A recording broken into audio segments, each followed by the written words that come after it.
beaucoup pour l'invitation. Merci beaucoup à Daniel Bélanger et à Charles Fleury pour cette invitation. Et aussi, je pense à la possibilité de commencer des collaborations plus importantes, d'ailleurs, entre nos recherches, puisqu'il y a quand même un certain nombre de thématiques que nous partageons, même si elles ont été construites à partir d'horizons différents. Et puis ça permettra aussi de développer davantage de relations entre l'Université libre de Bruxelles et l'Université de Laval, bien qu'il y ait déjà un accord, d'ailleurs, un échange, puisqu'il y a des étudiants de Laval qui viennent à Bruxelles et des étudiants de Bruxelles qui viennent à Laval.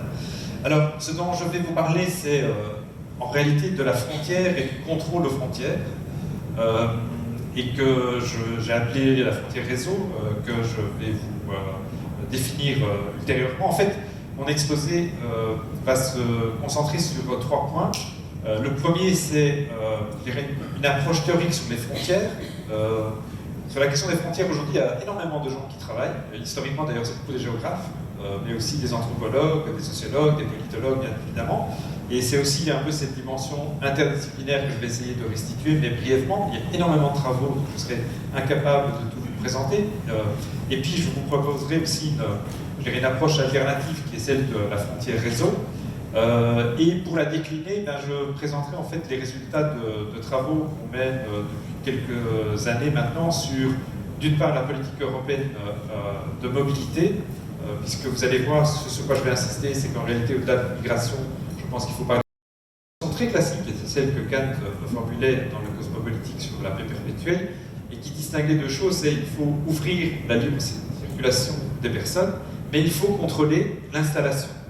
Des auteurs comme Michael Walzer, par exemple, qui était philosophe à Princeton, a écrit aussi là-dessus en disant on devrait permettre à tout le monde de circuler, donc des touristes, mais peut-être qu'il est important que la communauté politique puisse décider qui peut s'installer et qui ne peut pas s'installer. Ici, on est plutôt dans une logique de dire qu'il faut ouvrir les frontières et permettre à tout le monde de s'installer. C'est un peu le scénario que Catherine Peter-Venetten, notamment dans son petit livre sur la liberté de migration, a énoncé. D'autres auteurs se trouvent dans la même logique, c'est en particulier Balibar et Mezzadra Nelson sur A Border Has Method. Voilà, c'est l'idée qu'il faut découpler citoyenneté et travail. Et d'ailleurs, l'idée de frontières ouvertes n'est jamais très éloignée d'une autre proposition qui concerne plutôt le marché du travail, qui est l'allocation universelle ou le revenu de citoyenneté, peu importe le nom qu'on lui donne. Ceci est une première interprétation. Deuxième interprétation, c'est celle des communautés transnationales. C'est l'idée que, en réalité, les communautés humaines ne sont plus uniquement définies sur base du territoire. C'est-à-dire que les communautés ont des définitions qui sont liées souvent à des éléments qui sont d'ordre culturel ou religieux, qui fonctionnent dans une logique diasporique, et donc qui sont des communautés transnationales, qui conduisent d'une certaine manière à découpler l'idée de l'identité et l'idée du territoire. Ou plus exactement, population, territoire, identité. Et cette conception-là vient d'une certaine manière à considérer que ce qui importe aujourd'hui, c'est les communautés transnationales ou les diasporas, et que celles-ci sont d'autant plus possibles qu'il existe des diminution de coûts de déplacement et encore une fois l'utilisation des moyens technologiques. Je ne vais pas rentrer sur ce contexte-là, je voudrais juste ajouter une qu'on oublie souvent, qui sont les classes sociales supérieures globalisées, dont on trouve, il n'y a pas toujours beaucoup de données dans l'ouvrage de Sassen sur la sociologie de la globalisation, mais en même temps il y a des intuitions qui sont vraiment très puissantes, on parle souvent des diasporas, et les diasporas sont souvent liées d'ailleurs à des connotations ethniques ou religieuses. Mais on oublie quand même qu'une des communautés diasporiques les plus importantes, c'est les riches, qui peuvent, dans un entre-soi, passer de Toronto à Los Angeles, à Tokyo, à Shanghai, en étant toujours dans un même univers. Donc je pense que c'est important de ne pas perdre de vue non plus cette communauté-là, qui d'autant plus, et ça on le voit encore une fois avec l'actualité la plus récente, a ceci de particulier, c'est qu'ils peuvent aussi faire sécession du pays dans lequel ils se trouvent. C'est-à-dire prendre leur argent, le mettre ailleurs, choisir aussi le gouvernement pour lequel ils veulent voter, qui va être leurs élus, etc.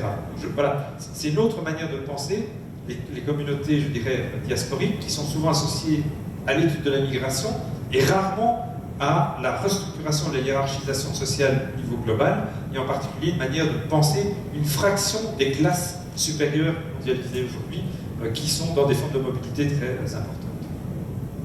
Dernière interprétation, c'est celle dite de la sécurisation, qui est surtout d'ailleurs issue des études en relations internationales, qui est très très connue, qui à la fois d'une certaine manière, considère que la frontière comme une démarcation est dépassée, mais en même temps, reste assez connecté encore avec l'idée de l'ethnicité du territoire. Et là, ce qui est important, c'est le lien qu'il y a entre territoire et identité. On reste dans l'idée d'une certaine manière, la frontière, elle est une ligne à défendre à une mesure où c'est une ligne de l'identité à défendre. Or, il y a beaucoup de récits politiques, en particulier depuis l'ouvrage de Huntington sur The Clash of Civilization, qui soutient cette conception-là, d'une certaine manière, de la question de la frontière. La frontière n'est pas simplement une frontière physique d'un État où s'exerce une souveraineté nationale, elle est une identité à protéger. C'est l'identité québécoise à protéger dans un monde globalisé, c'est l'identité française à protéger dans un monde globalisé. Voilà. Donc les frontières, d'une certaine manière, sont là aussi, pas simplement pour l'exercice de la souveraineté nationale, mais pour, dans un monde globalisé où tout se mélange, garder d'une certaine manière une certaine idée ou représentation fictionnelle, je pense, d'une pureté initiale qui par ailleurs a rarement existé. Mais ceci nous conduit, et là, on est vraiment dans l'actualité la plus forte, c'est un discours politique qui est surtout basé sur l'idée de on a perdu le contrôle. Et avec les événements qui se sont passés évidemment en 2015 en France et en Belgique maintenant, mais on pourrait absolument et obligatoirement nécessairement aussi ajouter Istanbul, Ankara, Bamako et plein d'autres villes, mais on est dans cette rhétorique qui joue qui reçoit presque une confirmation quotidienne de cette idée de perte de contrôle et de nécessité d'une certaine manière de se protéger par la sécurité pour garder la cohésion des États-nations. Hein, je trouve que le terme le plus fort, c'est celui que Hollande a utilisé après le 13 novembre, qui était « nous sommes en guerre ». Bon. Oui, mais en même temps, là, c'est une guerre qui n'est pas contre un groupe terroriste ou un groupe en particulier, mais c'est comme s'il était en guerre d'une manière générique qui conduit, je pense, à avoir un discours politique qui tend quelque part à essayer de construire des nouvelles menaces, qui étaient parties bien sûr de la question relative à la migration, mais où il y a par association terrorisme, organisation criminelle, trafic d'armes, de drogue, traite des êtres humains, etc., qui sont l'ensemble des éléments qui constituent aujourd'hui des menaces et qui renforcent d'une certaine manière ce discours sur la sécurisation comme manière de penser la frontière et qui conduit bien, à ce que l'on a aujourd'hui, c'est-à-dire la frontière est une ligne de démarcation, donc on refait des murs, on refait des grillages, on refait des barrières, qui est la manière de se protéger. Ce que je voudrais essayer de vous montrer, c'est que, bien évidemment, il y a une dimension purement fictionnelle, mais elle fonctionne. Alors, ce que je vais vous proposer, c'est une autre manière de travailler, qui est issue d'une série de travaux réalisés en particulier dans les consulats, à partir de l'attribution des visas, d'études faites sur le contrôle aux frontières dans les aéroports, et de travaux portant sur la politique européenne de contrôle aux frontières. Alors, c'est quoi cette conception de la frontière réseau? C'est de dire, il est difficile aujourd'hui d'avoir, quoi qu'on en dise sur le blindage de la frontière, une séparation rigide entre l'intérieur et l'extérieur. C'est les travaux de Roy Walker dans les années 90 qui l'avaient marqué, qui disait déjà, la frontière, c'est pas une ligne à défendre, c'est une ligne poreuse, c'est une ligne qui est brisée. En plus, ces géographes qui ont travaillé sur ce qu'on appelle les borderlanders, donc sur les lieux frontières, ont toujours montré que la frontière était surtout davantage, même si elle est caractérisée par une asymétrie de pouvoir entre les deux parties de la frontière, si ça fonctionne d'ailleurs, c'est la logique de l'asymétrie, mais en même temps, ce sont des lieux où il y a beaucoup d'échanges, des échanges économiques, des échanges culturels, des échanges sociaux et identitaires. Donc la frontière ne sépare pas deux mondes tout à fait distincts. Oh, pardon, je ne sais pas ce qui se passe. Je m'excuse, je vais m'ouvrir.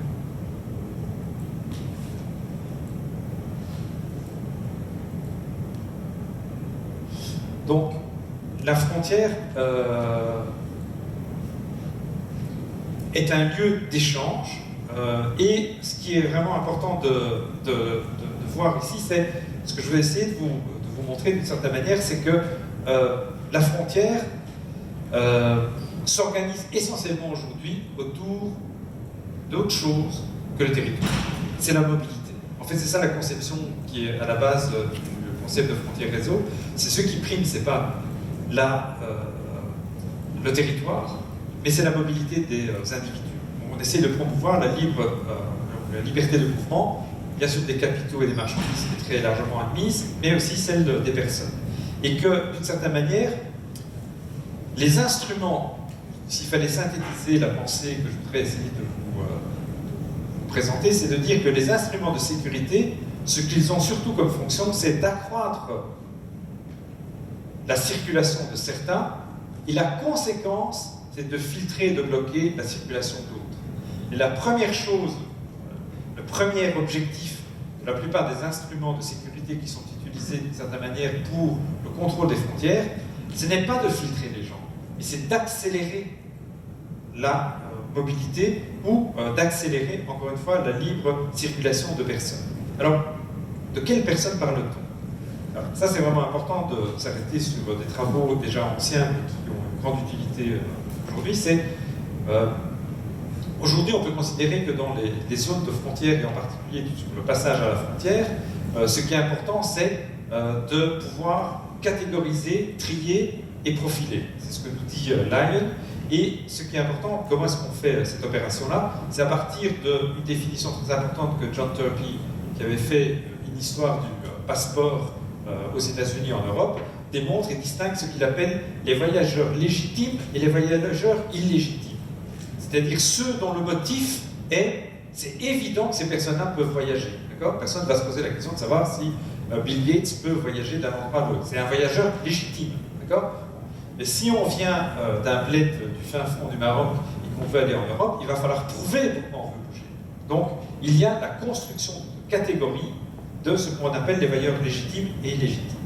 Et ce qu'on pourrait essayer de soutenir, c'est que, et c'est ce que je vais essayer de vous montrer dans un instant, c'est la surveillance s'applique à tout le monde dans la mobilité. Je vais vous montrer des exemples de manière générale, surtout le contrôle aux frontières dans les aéroports. Mais le contrôle s'applique sur certains.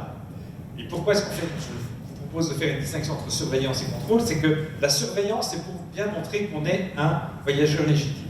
Un contrôle, c'est pour voir si on n'est pas un voyageur illégitime. C'est l'exercice du pouvoir des agences étatiques ou institutionnelles sur les voyageurs pour essayer de contrôler quelque part la légitimité au déplacement. Alors, comment ça s'exerce? Et j'ai repris, donc il n'y a pas de mystère, Frontières Réseau, pourquoi est-ce qu'on parle de Frontières Réseau? Mais ça a évidemment à voir avec les travaux de Latour sur l'acteur réseau. Et une des propositions, qui est toujours une définition qui est sujette à modification, c'est de dire que la Frontière Réseau se compose d'une chaîne de situations qui surviennent au sein d'espaces, consulats, commissariat de police, port, aéroport, frontières nationales, rues, places, espaces privés, dans lesquels des acteurs, la police des frontières, des fonctionnaires, des agents privés, des voyageurs, des policiers, et des actants, c'est ça l'élément qui vient de chez Latour, c'est-à-dire des lois, des procédures, des bases de données, interagissent, conduisant à l'activation de pratiques de contrôle exercées au nom de la souveraineté étatique. Qu'est-ce que ça veut dire? Ça veut dire que ce qui prime dans la définition de la frontière, c'est la situation. Si je sors du bâtiment ici, je me retrouve en train de me promener à Québec, dans le Vieux-Québec, et un policier, pour quelque raison que ce soit, me demande mes pièces d'identité, il y a une activation de la frontière. La frontière, c'est pas là où je suis arrivé à l'aéroport. Oui, on m'a contrôlé à la frontière quand je suis arrivé à l'aéroport. Mais elle peut s'activer partout, la frontière. Et elle peut s'activer aussi d'ailleurs dans des lieux privés. La police vient faire des contrôles dans des domiciles privés. Donc, la frontière est davantage définie par un ensemble de points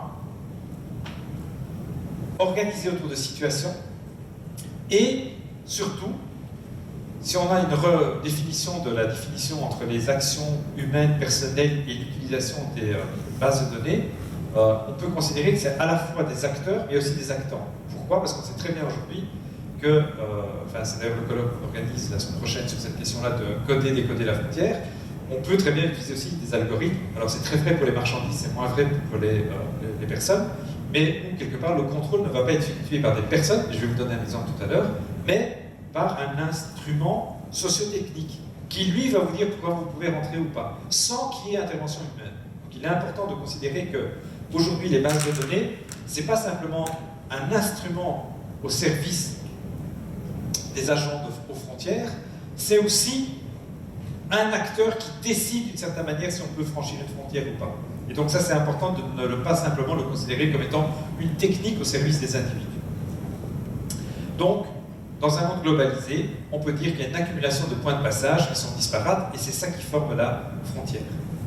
Alors, ce qui est important, c'est que s'il y a frontière, ce qui est important, je l'ai dit, c'est la distinction entre voyageurs légitimes et voyageurs illégitimes, et ce que les agences de contrôle aux frontières vont faire, c'est calculer ce qu'on appelle le risque migratoire. Si vous prenez tous les documents de l'Union européenne, mais même si vous prenez d'ailleurs les documents de l'Organisation internationale des migrations, ils distinguent ce qu'ils appellent des voyageurs bona fide et des voyageurs mala fide. C'est exactement la même chose que légitime et illégitime. C'est des voyageurs de bonne foi, c'est-à-dire qui voyagent avec véritablement leur argument pour lequel ils sont rentrés, et d'autres pas. Alors, je vais déjà vous dire que c'est déjà mal barré, puisque là, on voit déjà une distinction liée à l'appartenance sociale. Je suis arrivé au Canada, et en fait, j'ai menti sur la raison pour laquelle je suis arrivé, quand je suis arrivé il y a 2 jours. Puisqu'on m'a signalé que je ne devais absolument pas dire que je venais dans une université pour donner des conférences, mais que je venais ici pour du tourisme. Mais personne ne remettra jamais en cause le mensonge qui est le mien. Pour d'autres personnes qui disent qu'elles viennent comme touristes pour pouvoir rejoindre la famille en espérant peut-être un jour s'installer ici, eux vont être considérés d'une certaine manière comme étant des gens de malafidés. Donc on voit très bien là aussi qu'il y a des distinctions, encore une fois, de type de stratification sociale qui vont jouer dans les processus de sélectivité aux frontières. Donc ce qui est important, c'est combattre l'immigration irrégulière d'une certaine manière. Et maintenant, il y a plusieurs travaux, dont une thèse qui a été faite récemment de Frédéric Infantino, qui démontre aussi que tous ces contrôles, ce n'est pas uniquement pour lutter contre l'immigration irrégulière, mais c'est même pour lutter contre l'immigration régulière. Le contrôle et le filtrage qui existent par rapport à certaines migrations aujourd'hui, c'est de dire on ne veut plus des gens venant de tel endroit ou de tel pays. Donc on est même dans des logiques où on remet en cause d'une certaine manière les politiques migratoires que l'on met en cause. Alors, comment se construit la politique dans la frontière réseau et en particulier en Europe? Elle se construit à partir de 4 instruments que je vais essayer de vous décliner maintenant. Le premier, c'est, puisqu'il faut évaluer le risque migratoire, la première chose qu'on va faire, c'est définir des groupes à risque. On est vraiment sous l'empire aujourd'hui de l'élément de la définition des groupes à risque, pas uniquement pour les assurances, mais aussi pour les voyages. Donc, il y a cette construction de 2 types de catégories, voyageurs légitimes et les voyageurs illégitimes, et ceux-ci font d'une certaine manière les voyageurs illégitimes comme étant des groupes à risque. Ça veut dire quoi à risque? Encore une fois, c'est les gens ne viennent pas pour la raison qu'ils déclarent qu'ils viennent. Et donc, quelque part, c'est une mise en risque de la politique migratoire qu'on va avoir. Et ce qu'on a mis en œuvre, qui est fondamentalement contesté aujourd'hui, mais qu'on ne va jamais remettre en cause d'une certaine manière en Europe, c'est la création du visa Schengen. Le visa Schengen peut être considéré comme étant l'instrument de la définition des groupes à risque. C'est quoi le groupe à risque? C'est l'ensemble des pays qui sont soumis au visa Schengen. C'est tous les pays qui sont en rouge sur la carte. Si on fait un paquet, c'est de dire toute personne qui arrive des pays qui sont ici sont des groupes à risque et dont il faut vérifier, notamment par l'attribution d'un visa dans le poste consulaire, la raison pour laquelle ils veulent demander un séjour qui est en plus un court séjour, puisque le visa Schengen, pour rappel, c'est le visa tourisme. Donc c'est uniquement de vérifier que les gens peuvent rentrer sur le territoire pour faire du tourisme. Donc, la définition de ces pays n'est pas attachée aux individus, on ne va pas dire que c'est leur appartenance sociale, leur niveau de diplôme, c'est toute personne qui a telle nationalité doit prouver et expliquer au consulat, aux agents de visa, les raisons pour lesquelles ils veulent aller dans tel pays. Et on a construit d'ailleurs à cet effet ces 2 représentations, enfin j'ai quelques photos là qui bon, vous avez vu, tous les aéroports européens ont été reconfigurés, donc c'est dans l'architecture même des aéroports aujourd'hui qu'on retrouve ces distinctions-là, puisqu'on a à la fois des aérogares Schengen et des aérogares non Schengen, qui sont soumis, qui sont construits différemment, qui sont dans des lieux différents et qui mobilisent d'ailleurs des acteurs relativement différents. Mais on a la même chose, je dirais, au Canada et aux États-Unis, puisque quelque part, ou dans d'autres pays, la question sur citizen non-citizen renvoie un peu à cette question-là. En Europe, elle est juste plus généralisée, puisqu'elle est liée, je dirais, à l'identité de visa Schengen et des pays qui font partie du visa Schengen. Alors, sur ces éléments, c'est que bon, je raconte toujours cette histoire, elle est mythique, enfin, elle est aussi personnelle. Donc, c'est dans un très beau film d'un napolitain qui s'appelle Massimo Troisi, Ricomincio da tre. C'est l'histoire d'un napolitain qui va à Florence et qui veut voir la ville. Et puis chaque fois qu'il rencontre les gens, on lui dit: ah, tu es un migrant napolitain. Ah, tu es un migrant napolitain. Et puis à la fin, il dit: mais quand on vient de Naples, on ne peut pas voyager et visiter Florence, on est obligatoirement un migrant. Donc il y a aussi cette construction, d'une certaine manière, des individus venant de tel endroit ne peuvent pas avoir même l'idée d'être des touristes.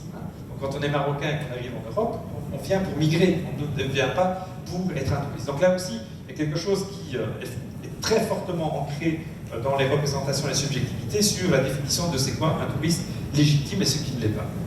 Deuxième catégorisation, sur les groupes à risque. Je vous ai énoncé jusqu'à présent les visas Schengen. Il y en a un dans l'actualité qui est plus important, c'est la question des demandeurs d'asile. Il y a une liste, on ne sait pas comment elle a été constituée, qui s'appelle les pays sûrs, qui sont les pays à partir desquels les pays européens n'acceptent pas des demandeurs d'asile. D'accord ? Donc, par exemple, l'an dernier, il a été décidé que l'Irak était devenu un pays sûr. Parce qu'au cours des, je sais pas, 3 derniers mois, il n'y avait plus autant d'explosions qu'il y en avait avant. Donc on définit d'une certaine manière des pays sûrs, et ces pays sûrs conduisent à ce que ceux qui demandent asile venant de ces pays-là vont vraiment devoir prouver qu'ils ont une persécution personnelle et ne peuvent pas utiliser l'argument de état de guerre. D'accord ? C'est construire aussi, là aussi, des groupes à risque d'une certaine manière. C'est ceux qui ne sont pas des pays sûrs, sont des personnes qui ne vont pas pouvoir bénéficier du statut, ou moins facilement du statut de réfugié. On pourrait démultiplier. Il y a un cas très connu aussi. Bon, pour ça, le pays le plus dur dans la politique migratoire en Europe, c'est en fait les Pays-Bas. C'est eux qui donnent l'orientation la plus répressive. Mais par exemple, sur le regroupement familial aujourd'hui, il y a ce qu'on appelle les pre-entry tests, qui est il faut réussir un examen de connaissance du hollandais au consulat du pays de départ pour pouvoir bénéficier du droit au regroupement familial. Et donc, les personnes doivent acheter les cours, suivre les cours, et l'examen est fait sur un ordinateur avant même de pouvoir aller au consulat pour demander à pouvoir bénéficier du regroupement familial. Bon, on est là, encore une fois, dans toutes des logiques, quelque part, qui tentent, avec un grand paradoxe ici, c'est quelque part, c'est comme s'il y avait un critère d'intégration qui précédait même l'immigration. Il faut être intégré avant de pouvoir immigrer, puisqu'il faut au moins avoir la connaissance linguistique. Donc il n'était pas un critère important. Historiquement, il faut quand même le rappeler en Europe, à la différence, par exemple, du Canada ou des États-Unis. Deuxième point important, donc, premier instrument, la définition de groupe à risque. Deuxième instrument, c'est les technologies de la surveillance. Alors ça, c'est très connu, c'est très ancien. Il y a un très très bel article de Restit Zollberg de 1999 sur les États-Unis qui porte sur ce qu'on appelle le remote control, c'est le contrôle à distance, c'est la police à distance. C'est on contrôle l'entrée sur le territoire, en dehors du territoire du pays lui-même. J'ai déjà cité l'exemple, le cas le plus typique, bien sûr, c'est la question du consulat. Les consulats sont ailleurs. Mais ce sur quoi je voudrais insister ici, c'est plutôt sur les instruments techniques. Aujourd'hui, il y a plusieurs instruments de contrôle à distance. La première chose, c'est l'accumulation des informations sur les individus et le recours de données aux bases de données, surtout à tout ce qui est biométrique. Donc, par exemple, l'exemple typique, il est ici, c'est l'appareil sur les empreintes digitales. Aujourd'hui, tout demandeur d'asile, quand il arrive quelque part sur un premier pays où il arrive, en Europe, doit donner son empreinte digitale. Bon, il doit. Ça ne veut pas dire qu'il le fait. Parce qu'en plus, il sait que s'il le fait, il risque d'être réexpulsé dans le pays où il est rentré pour la première fois. Mais Eurodac est une base de données partagée par l'ensemble des 28 pays européens qui enregistre les données, nom, prénom, nationalité, et l'empreinte digitale de toutes les personnes qui demandent l'asile en Europe. Avec le principe de Dublin, je ne vais pas rentrer dans les détails, mais l'idée c'est qu'il faut que les gens introduisent leur demande dans le premier pays dans lequel ils sont rentrés. Ce qui est un gros problème, puisque comme ils arrivent tous en Grèce ou en Italie, Ce sont deux pays qui ont évidemment une situation très lourde par rapport à la gestion migratoire. Mais c'est aussi aujourd'hui étendu à d'autres domaines. Le SIS, c'est le Schengen Information System, c'est tous les individus qui ont été déchus de leur droit de séjour en Europe sont dans cette base de données, mais on a aussi dans le SIS l'ensemble des données relatives à des personnes qui auraient commis des délits. Donc, par exemple, juste pour le dire, en passant, Abdeslam Salah, par exemple, était signalé dans le SIS, mais il était signalé dans le SIS français, mais pas dans le SIS belge. Raison pour laquelle, d'ailleurs, ils ne l'ont pas arrêté quand il a franchi la frontière après les événements du 13 novembre.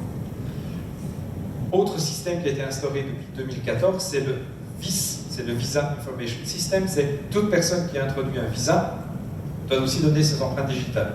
Donc, on sait, donc, par exemple, c'est contrôler, par exemple, la situation de Congolais qui préfèrent rentrer par la Belgique plutôt que par la France, parce qu'en Belgique, on reçoit plus facilement le visa d'entrée Schengen qu'en France, et donc, c'est pour rentrer en France quand même qu'il passe par la Belgique. C'est l'idée d'éviter le choc, ce qu'on appelle le shopping des visas. Donc, ce sont des bases de données qui sont à la disposition de l'ensemble des institutions et des agences de sécurité en vue de contrôler les mobilités. Mais il en existe d'autres. Et il en existe d'autres. Bon, l'ESTA, où je ne me rappelle plus quel est le nom du système canadien auquel j'ai été soumis, mais enfin, c'est exactement le même principe, c'est donner quand même un ensemble d'informations. Mais il en existe d'autres qui sont aussi, que je voudrais quand même insister sur cela, qui est ce qu'on appelle PARAF et Previum. Je ne sais pas si vous savez ce que c'est. Donc, ce sont deux systèmes. PARAF se trouve, il y a un système pratiquement identique, maintenant j'ai vu au Canada et aux États-Unis. PARAF est un système qui existe à l'aéroport Charles de Gaulle, et le système Previum se trouve à l'aéroport de Schiphol à Amsterdam. C'est quoi? C'est pour accélérer la file des voyageurs légitimes. À Charles de Gaulle, les voyageurs scannent eux-mêmes leur passeport dans le système Covadis, qui est dans un portique, et donc il n'y a pas de contact du tout avec un agent de contrôle. D'accord? Même chose à Schiphol, là c'est l'Iris. Alors remarquez quand même, en plus, je l'ai mis parce que c'est quand même formidable, ça s'appelle Premium Club Launch. Donc c'est vraiment avec. C'est quand même ceux qui disposent quand même des motifs légitimes de mobilité sont quand même aussi dans une rhétorique, une représentation physique quand même qui est très accueillante par rapport à d'autres systèmes. Donc ceci pour dire quoi? Pour vous dire que ces systèmes de technologie servent surtout à accélérer la mobilité des voyageurs légitimes. Et que ce n'est que dans un deuxième temps, d'une certaine manière, qu'ils servent à filtrer ou à filtrer ou à bloquer les voyageurs illégitimes.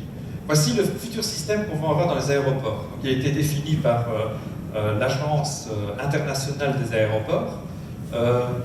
Alors, c'est quoi? C'est 3 portiques où il y a 3 catégories. Les 3 catégories, c'est voyageurs connus, normal et amélioré. Et en fonction de la catégorie que l'on a, on sera plus ou moins soumis à un ensemble d'examens qui sont biométriques, qui sont les données sur X-ray, les rayons X, et pour ceux qui sont à améliorer, il y a aussi des systèmes de détection de mensonges qui sont produits dans le couloir.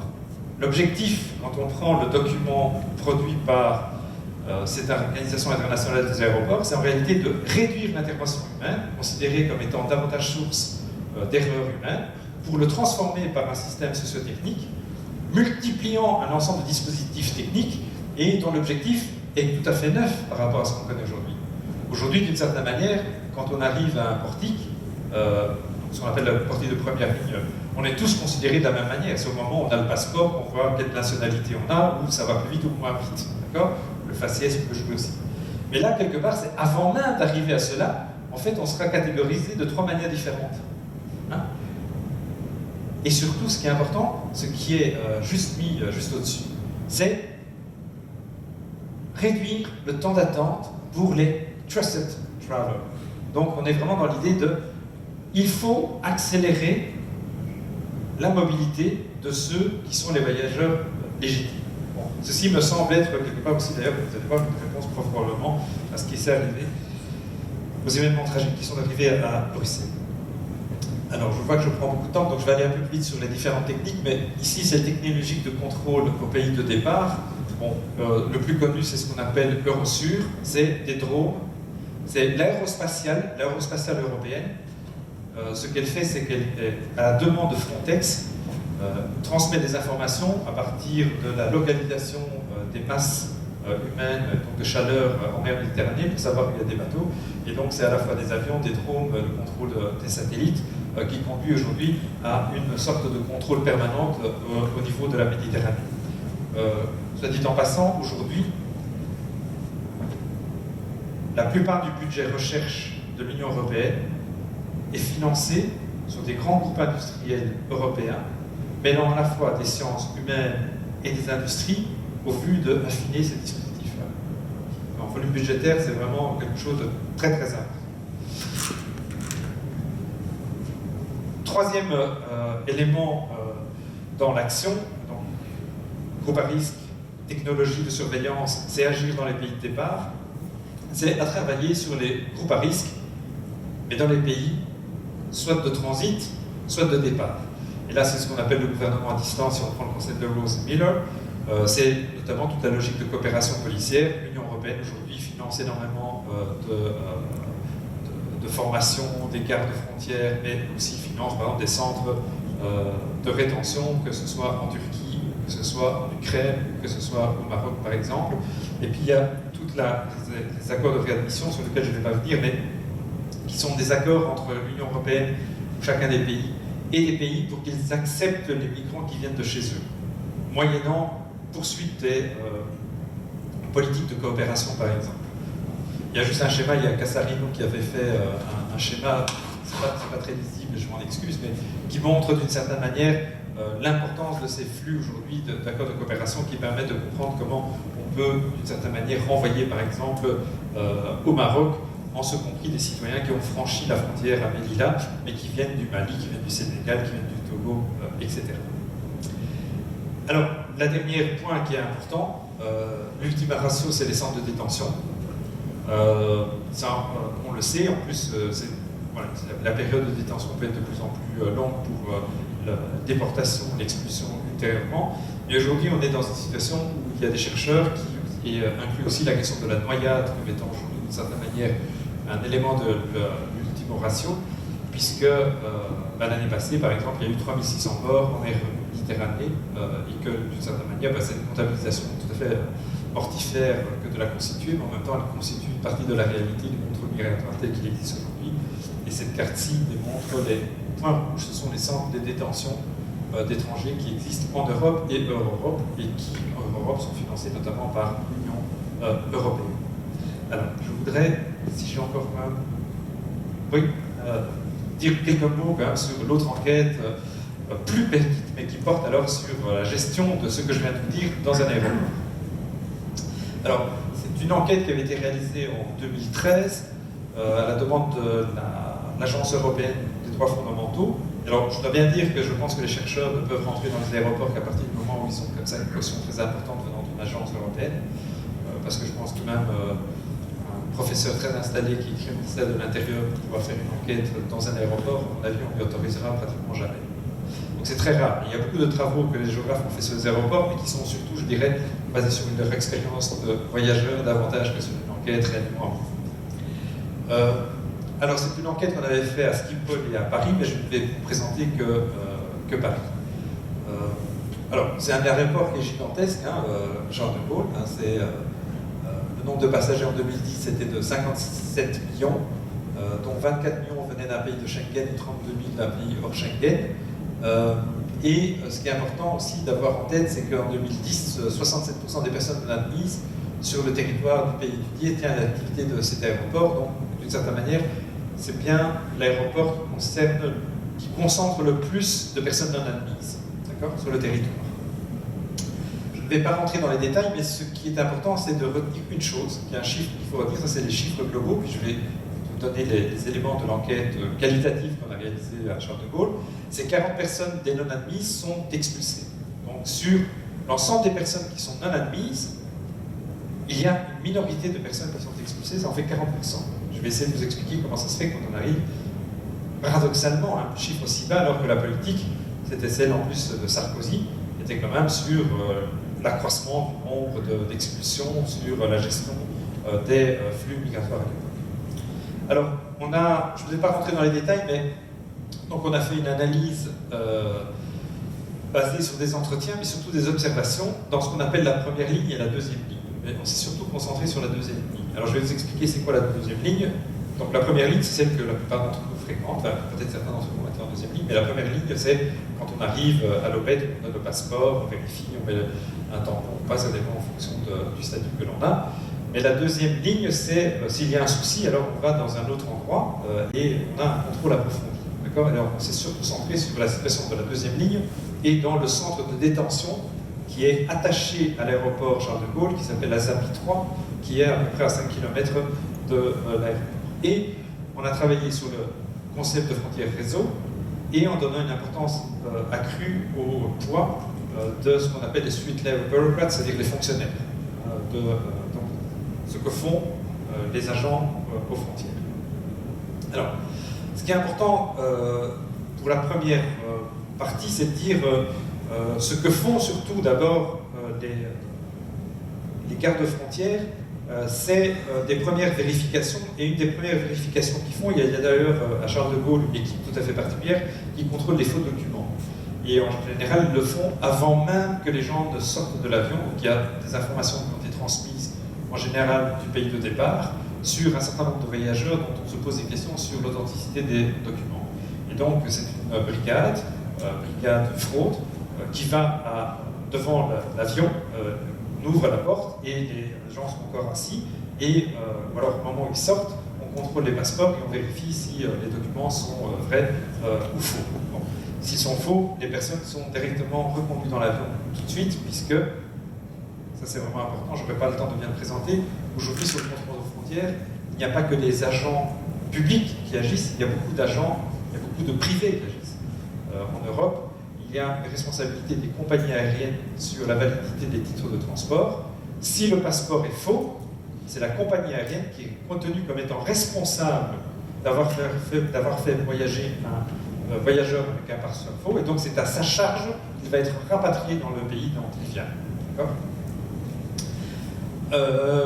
Deuxième point que je voulais ici citer, c'est surtout, je dirais, la première ligne, comme la photo que je vous ai montrée tout à l'heure, distingue des voyageurs Schengen et non Schengen. Alors, nous avons centré notre enquête sur évidemment là où il y avait le plus de contrôle, c'est-à-dire qu'on a travaillé avec la police des frontières, qui, on leur a demandé où il y a le plus de contrôle, quels sont les vols, de quelle origine viennent, c'est surtout l'Afrique en réalité et en partie l'Asie, et d'autre part aussi de se centrer sur un point, c'était la possession et la validité du visa Schengen qu'ils ont au moment où ils se présentent au poste frontière. D'accord ? Donc c'est très précis comme enquête, on n'a pas étudié ceux qui demandent asile, on n'a pas étudié non plus ceux qui viennent sans document. Alors, ça j'ai besoin de juste vous donner une indication précise, c'est quoi le visa Schengen ? Le visa Schengen, donc c'est un visa, et pour pouvoir obtenir le visa, il faut un certain nombre de conditions. La première chose, c'est qu'il faut démontrer qu'on a un logement là où on va aller. Il faut démontrer qu'on a un billet de retour. Il faut démontrer qu'on a une assurance voyage. Il faut démontrer qu'on a de l'argent pour pouvoir vivre et subvenir pendant la période où on est touriste. Et il faut donner, c'est la partie la plus qualitative, d'une certaine manière, la plus discrétionnaire laissée à l'agent, il faut donner le motif du voyage.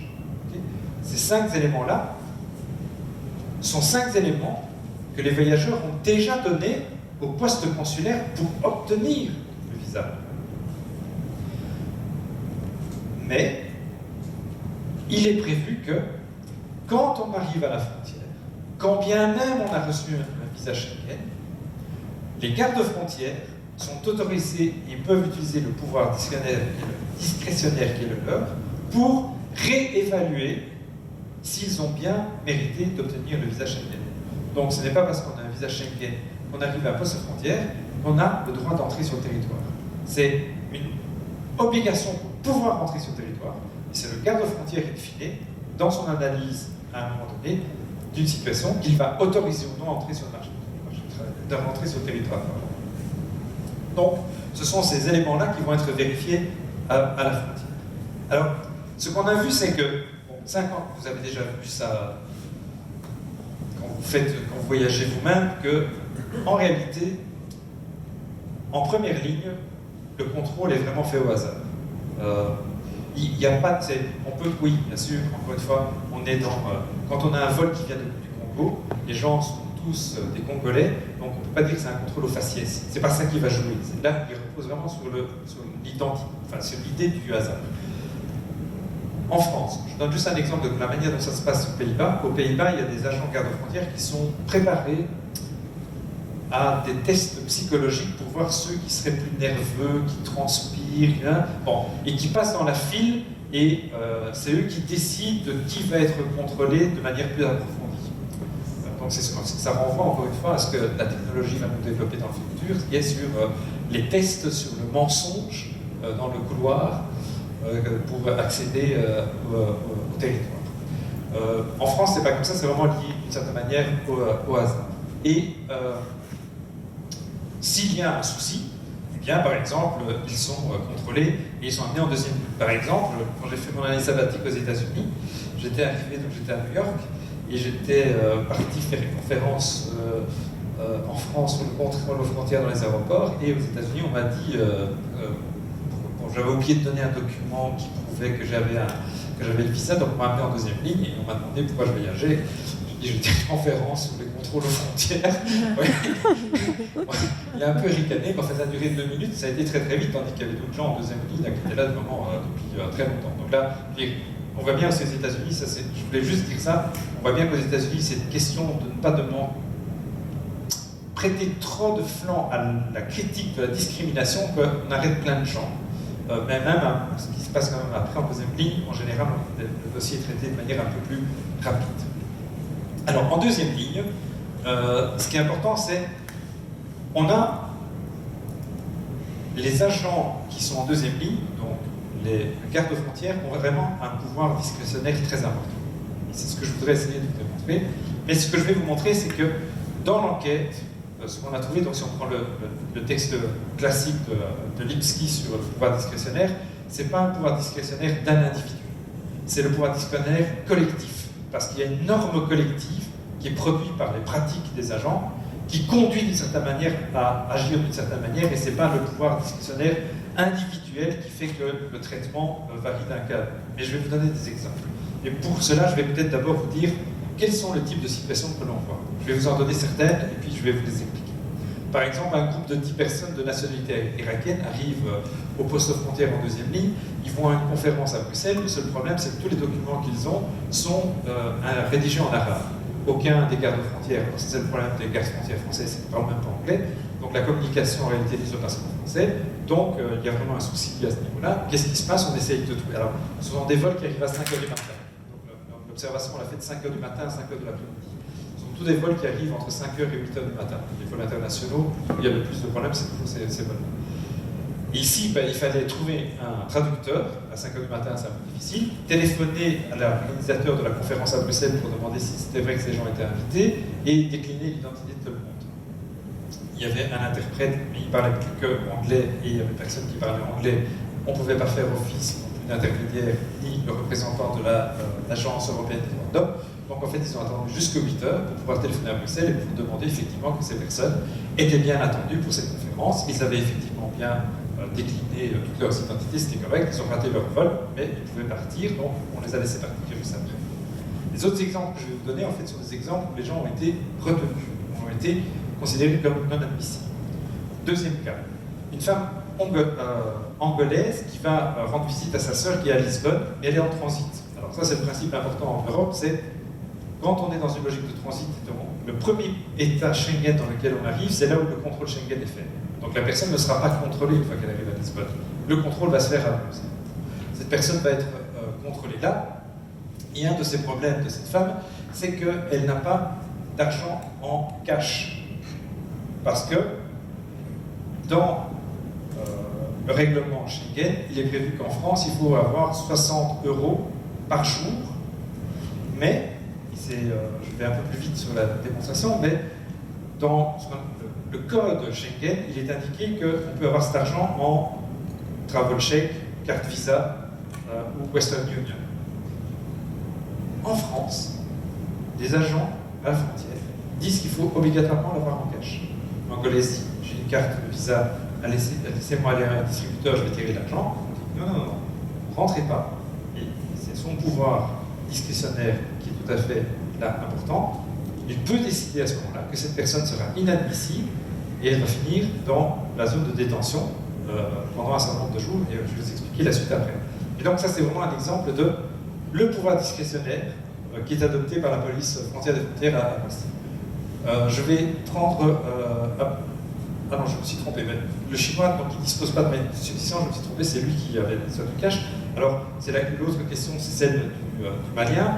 Il est en voyage d'affaires, il a une réservation pour un hôtel sur 3 jours, il a payé 3 jours, il peut le prouver. Le code Schengen dit qu'il faut avoir un certain nombre de jours payés, mais il ne prévoit pas que c'est l'ensemble des jours. Le garde frontière dit, vous n'avez pas réservé vos 9 jours, vous ne pouvez pas rentrer. Donc, sur les questions relatives à avoir du cash, avoir le document qui démontre d'une certaine manière qu'on a un logement et qu'on a payé tout ce logement, il y a une discordance existante entre ce que prévoit le code Schengen et la norme qui est mise en application par les agents à la frontière, qui sont beaucoup plus restrictifs. D'accord ? Alors, que se passe-t-il avec ces personnes ? Ces personnes sont mises, je n'ai pas mis le schéma, mais sont mises en détention. Et surtout, ce qui est vraiment intéressant dans le discours, c'est qu'il y a vraiment un discours de responsabilisation. C'est de dire, mais c'est vous, hein ? Vous saviez quand même qu'il fallait de l'argent. Si vous n'avez pas votre argent, c'est normal qu'on vous arrête. Donc c'est une inversion quelque part du reproche, puisque quelque part c'est le voyageur dans ce processus de responsabilisation qui doit savoir effectivement toutes les conditions qu'il doit remplir pour pouvoir rentrer sur le territoire. Alors, sur la question de l'utilisation des bases de données, il faut bien avouer que la semaine où on a été est assez particulière, c'est que les machines étaient en panne. Donc en réalité, ils n'ont pas utilisé ni le VIS ni le 6, mais voilà, par rapport à la frontière réseau, ici ça n'a pas marché, mais il y a d'autres situations où on a bien vu que l'utilisation des bases de données jouait un rôle important dans la manière de construire l'arrestation des personnes. Alors, qu'est-ce qu'on peut dire sur cette situation ? On peut dire surtout ceci, c'est que, en fait, les gens sont inadmissibles, sont considérés comme inadmissibles. Elles vont aller dans un centre de détention, la ZAPI. Le système français prévoit qu'après 4 jours, le maintien en détention suppose un avis du juge.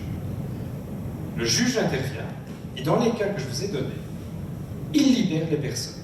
Pourquoi ? Parce que le code Schengen ne prévoit pas qu'il faut avoir l'argent en cash, ne prévoit pas qu'il faut avoir réservé l'hôtel pendant tous les jours, et ne prévoit pas encore, par exemple, la question sur l'assurance telle qu'elle a été vue à la frontière. Quelle conclusion on peut tirer de cela ? C'est qu'en réalité, c'est une politique du chiffre. Il faut absolument prouver qu'il y a du contrôle à la frontière. Et ce que la recherche a tenté de montrer, c'est impossible de contrôler tout le monde. Mais une fois qu'on est contrôlé en deuxième ligne, la chance que l'on a de pouvoir sortir de la deuxième ligne est très petite. Pourquoi ? Parce qu'encore une fois, il faut faire du chiffre. Je vous avais dit tout au début de mon exposé que 40% des personnes inadmissibles étaient expulsées. Mais dans le cas qu'on a eu, c'est exactement la même chose. 60% des personnes qui ont été arrêtées ont été libérées 4 jours après, au motif que la raison pour laquelle ils ont été enfermés, mobilisés par les gardes frontières, n'était pas correcte au regard du Schengen Border Code. Donc, ça se fait des recours, ces personnes-là. c'est comment ? Elles sont perdues 4 jours de leur voyage. Oui. Sur 9 jours de voyage à faire, est-ce qu'il y a un recours quelconque ? Aucun. Pouvoir discrétionnaire. Donc ça, c'est le pouvoir discrétionnaire qui est indiqué dans le Schengen Border Code. C'est le pouvoir discrétionnaire qui est attribué aux polices des frontières. D'accord ? Ce qui est plus important et plus inquiétant, c'est ce que nous on a appelé dans le papier d'ailleurs la production des indésirables, c'est qu'une fois que les gens sont inadmis, ne sont pas admis, l'attitude des gardes frontières à leur rencontre est vraiment peu respectueuse, des moqueries en permanence. On les installe dans une petite pièce qui fait 4 mètres sur 3, ils sont plus d'une vingtaine. On ne leur dit pas que pour téléphoner, il faut appuyer sur 0 pour avoir l'extérieur. Pour pouvoir à la toilette, ils doivent taper, mais on ne les répond pas souvent. Et il y a aussi ce que moi j'ai observé personnellement, des rites de dégradation, c'est-à-dire vraiment des situations où c'est notamment le Malien qui était là pour un voyage d'affaires, qui a été vraiment mis sous pression par le garde-frontière qui l'interroge et 10 personnes autour de lui dont on déniait quelque part la légitimité de son motif de voyage. Et qui est vraiment une modification des identités, c'est-à-dire c'est vraiment la production des indésirables qui est fait par un ensemble de moqueries. Oui, ça aussi d'ailleurs, très intéressant. Donc, quand on arrête les gens ne comprennent rien, ils disent « Ne vous inquiétez pas, vous allez aller à l'hôtel », donc c'est vraiment le terme qu'ils utilisent, vous allez aller à l'hôtel, et là vous pourrez expliquer encore une fois pourquoi, où est-ce que vous vouliez aller. L'hôtel, c'est le centre de détention. C'est de cette manière-là que les gardes-frontières nomment le centre de détention attenant l'aéroport. Donc, et je termine. On est bien dans une politique symbolique, parce qu'il est impossible d'arrêter tout le monde. Et je pense que, d'une certaine manière, ce qui est important de voir, là, c'est le pouvoir discrétionnaire qui est utilisé, mais encore une fois, c'est un pouvoir discrétionnaire, et j'insiste beaucoup là-dessus, qui est vraiment la production d'une norme. Donc je pense que c'est la police des frontières qui, là, détermine, d'une certaine manière, une norme des pratiques à avoir dans l'aéroport. Puisque c'est pas le même, d'ailleurs, qu'on trouve à Schiphol, qui fonctionne sous une toute autre logique. Mais qui démontre, d'une certaine manière, comment est produit des voyageurs pas seulement illégitimes, mais tout à fait indésirables d'une certaine manière dans le processus de contrôle frontière. Dernier slide, dernier point sur lequel je voudrais dire juste une chose d'une certaine manière, c'est ce qu'on voit aujourd'hui, c'est au-delà de la distinction entre les voyageurs légitimes et illégitimes, c'est deux éléments, je pense, qui vont s'accroître dans le futur, comme je l'ai montré en particulier après les événements tragiques de l'aéroport de Bruxelles. C'est bien sûr un poids toujours plus grand de la sécurité, mais quand même encore toujours plus de technologie d'une certaine manière, ce qui est quand même important parce que ça va à l'encontre de ce qu'on pourrait penser, c'est-à-dire une militarisation supposant plus d'agents, etc. Ici, il y a quand même une sorte de confiance qui va être donnée avec une idée sous-jacente qui est de dire si vous n'avez rien à vous reprocher, donnez absolument toutes les données qui permettent de vous contrôler, parce qu'en donnant tous les éléments qui, quelque part, vont à l'encontre de la liberté, mais assurent votre, à la fois, sécurité et votre mobilité.